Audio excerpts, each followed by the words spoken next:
Cinema शौकीन सबका स्वागत करता है। आज हम बात करने वाले हैं वेंडेटा के बारे में। ये कहानी है बदले की। कुछ गुंडे एक औरत और उसके पति को मार देते हैं, लेकिन उन्हें पता नहीं होता कि इनका बेटा कौन है। कहानी की शुरुआत होती है और हम एक प्लेन को लैंड होता हुआ देखते हैं और तभी हमारे सामने एक गाड़ी का दृश्य आता है। इस गाड़ी के अंदर एक आदमी बैठा है जिसका नाम है जिमी विकर्स। जिमी अभी बहुत उदास है। फिर धीरे धीरे वो शहर में आगे बढ़ने लगता है, लेकिन बार बार वो एक ही संदेश को सुनता है। यह संदेश है उसकी माँ का। इस संदेश में उसकी माँ ने कहा था कि वो उसका इंतजार कर रही है। तभी जिमी घर वापस आ जाता है। तब उसे अपने दोस्त का संदेश मिलता है जिसका नाम है ग्रिफिन। ग्रिफिन जिमी को कहता है कि जो होना था वो हो गया, अब तुम्हें अपने आप को संभाल करके रखना है। तब हमें पता लगता है कि जिमी ने किसी अपने को खोया है, इसीलिए वो इतना ज्यादा दुखी है और कैसे भी वो इस चीज के तह तक पहुंचना चाहता है। फिर जिमी पहुंचता है एक बार में और यहाँ के मालिक से बात करने लगता है। यहाँ पर दो लोग हैं, लड़की का नाम डेब्स है और लड़के का नाम है टेरी, और इनसे अभी पूछताछ कर रहा होता है जिमी, लेकिन ये दोनों कहते हैं कि इन्हें कुछ भी नहीं पता।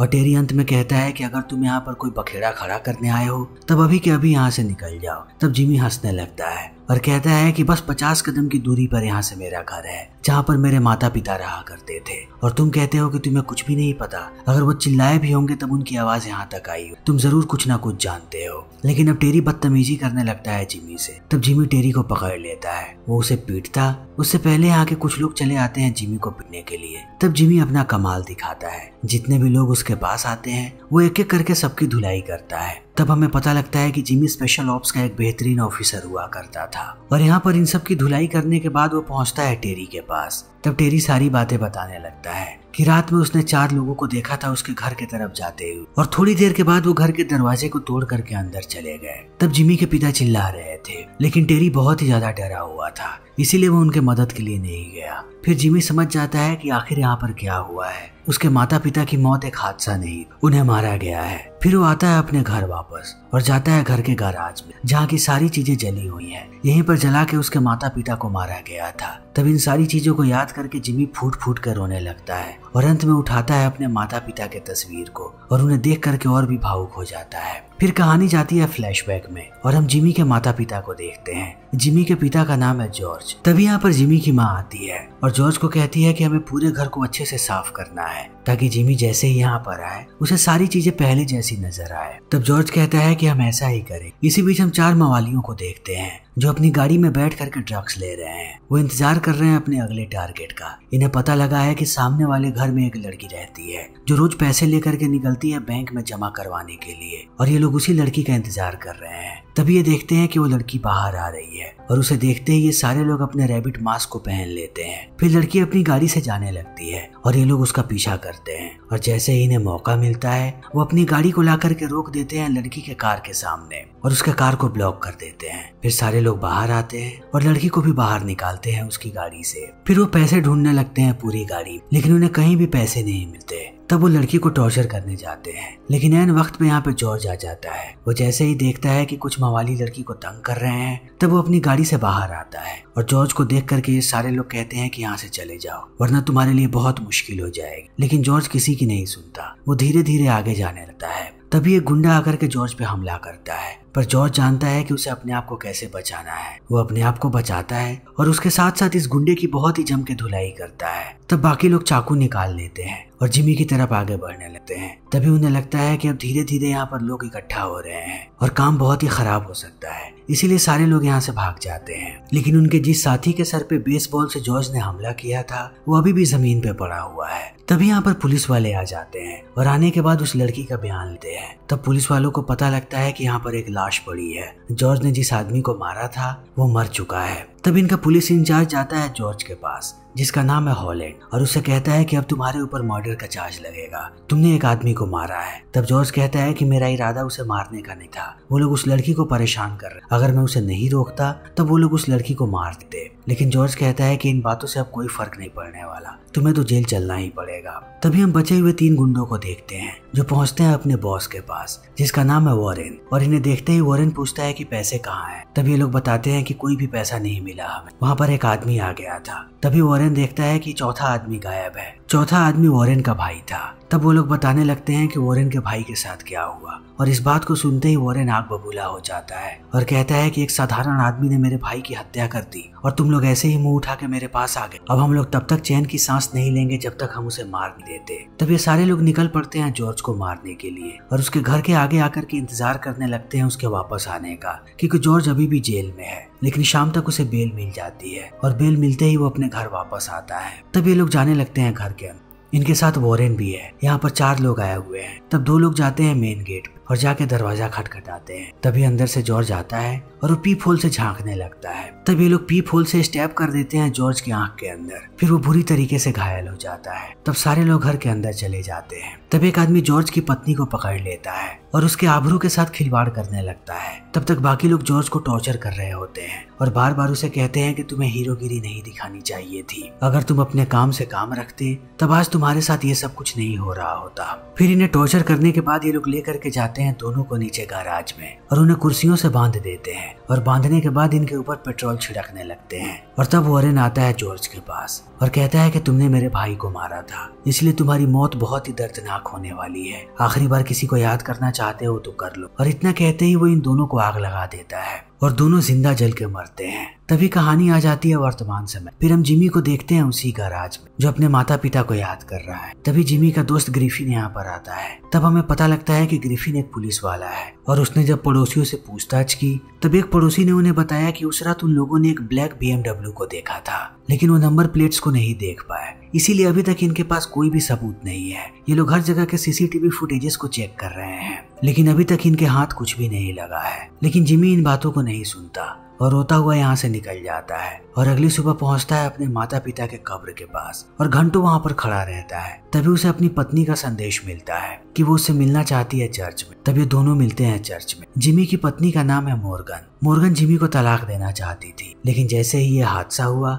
उसके बाद से वो थोड़ी शांत हो गई है। वो जिमी को कहती है कि मैंने तुम्हें 5 बार संदेश भेजा था, लेकिन तुमने एक बार भी जवाब नहीं दिया। इसी चक्कर में मैं फ्यूनरल पे नहीं आ सकी। मुझे पता है कि तुम कितनी बड़ी दिक्कत में हो। तुम अपने आप को हमेशा ही अकेला महसूस करते होगे, लेकिन तुम्हें अपने आप को अकेला महसूस करवाने की जरूरत नहीं है। मैं हूँ तुम्हारे साथ। तुम मुझे सारी चीजें बता सकते हो। मैं तुम्हारे दर्द को महसूस कर पा रही हूँ। लेकिन जिमी यहाँ पर मोर्गन के किसी भी बात का जवाब नहीं देता और यहाँ से जाने लगता है। तो मोर्गन उसे बार बार कहती है कि वो इस बात को ना भूले कि मोर्गन उसके साथ है। तब भी जिमी यहाँ से निकल जाता है। तभी उसे ग्रिफिन का कॉल आता है और ग्रिफिन जिमी से मिल करके कहता है कि हमें पता लग गया है कि वो ब्लैक BMW किसकी थी। उस आदमी का नाम है वॉरेन। जिस आदमी को तुम्हारे पिता ने मार दिया था वॉरेन उसी का भाई है और उसके साथ साथ वो CCTV फुटेजेस की एक कॉपी भी देता है यहाँ पर जिमी को। तभी हम वॉरेन को देखते हैं जो रात में जिम से बाहर आता है, लेकिन वो जैसे ही आकर के अपनी गाड़ी में बैठता है पीछे से एक गाड़ी उसके गाड़ी को ठोक देती है। तो वॉरेन गुस्सा हो जाता है और जाता है पीछे देखने उस कार वाले को। तभी हमें पता लगता है कि उसकी कार को किसी और ने नहीं बल्कि जिमी ने ठोका है। तब वो जिमी को गालियां देने लगता है। उसे पता नहीं कि जिमी क्या है। फिर जिमी हमला करता है वॉरेन और वॉरेन भी पलटवार करता है जिम पे, लेकिन वो जिमी का कुछ भी नहीं बिगाड़ पाता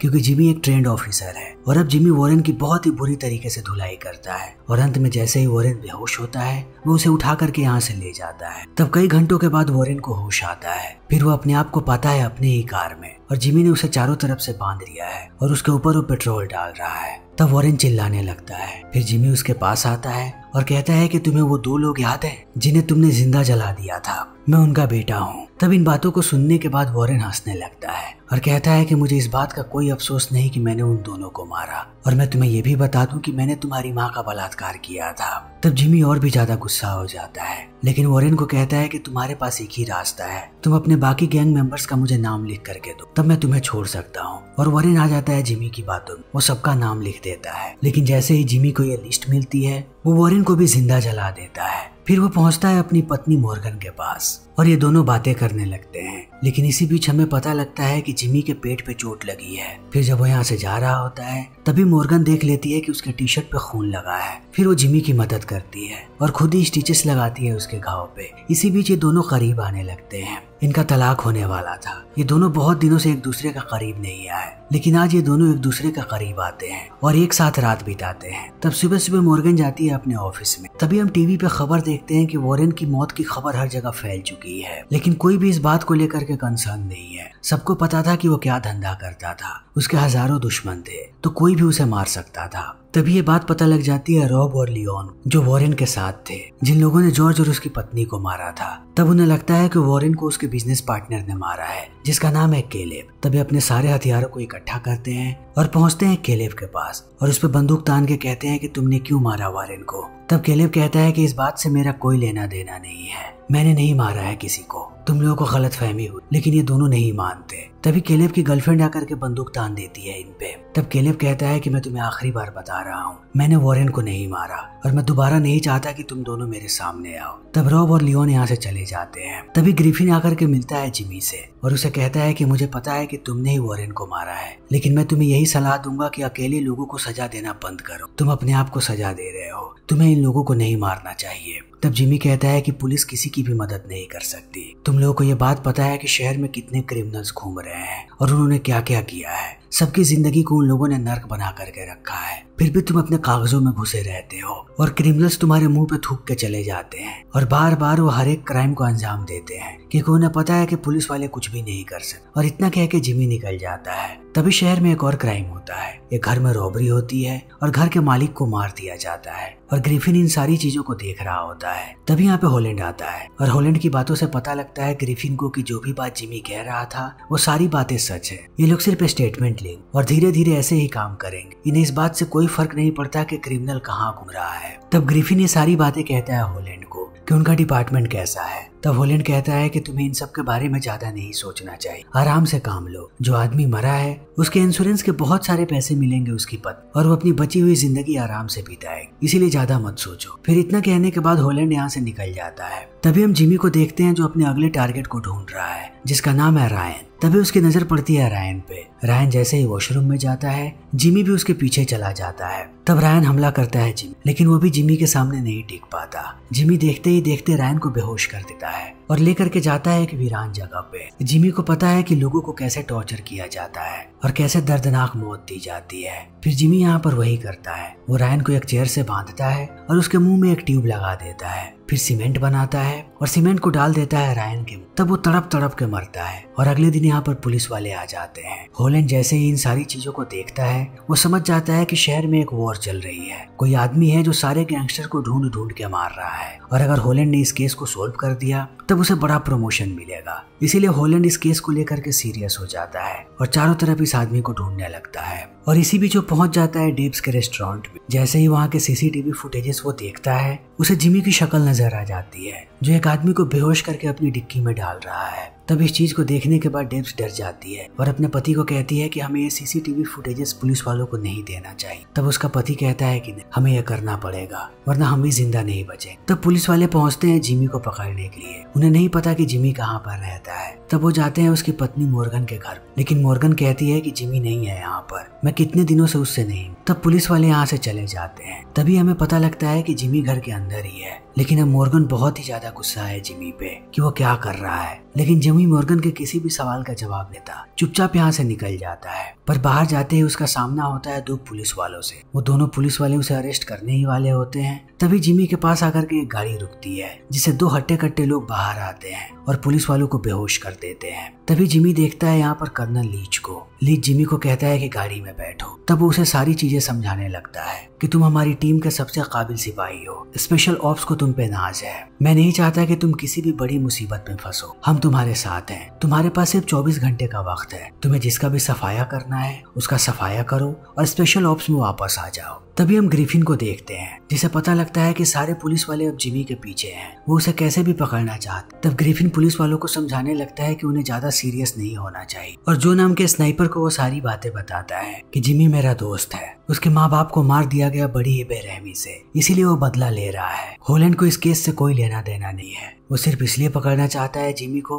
ताकि उसका प्रमोशन हो जाए और एक बार हॉलैंड का प्रमोशन हो गया तो वो डिपार्टमेंट में और भी ज्यादा करप्शन भर देगा। वो बिल्कुल भी सही ऑफिसर नहीं है और तुम इस बात को जानते हो। इतना कहते ही वो निकल जाता है। तभी हम लियोन को देखते हैं जो एक क्लब में है और उसे एक एनवेलप मिलता है। वो जैसे वो एनवेलप को खोलता है उसे अंदर रॉब की तस्वीर मिलती है जिसमें वो मरा हुआ है। तब लियोन डर करके यहाँ से भागने लगता है, लेकिन वो ज्यादा दूर जा पाता उससे पहले जिमी उसे पकड़ के बेहोश कर देता है। और कई घंटों के बाद फिर लियोन की आंख खुलती है। तब वो अपने आप को जमीन पे पाता है बंधा हुआ।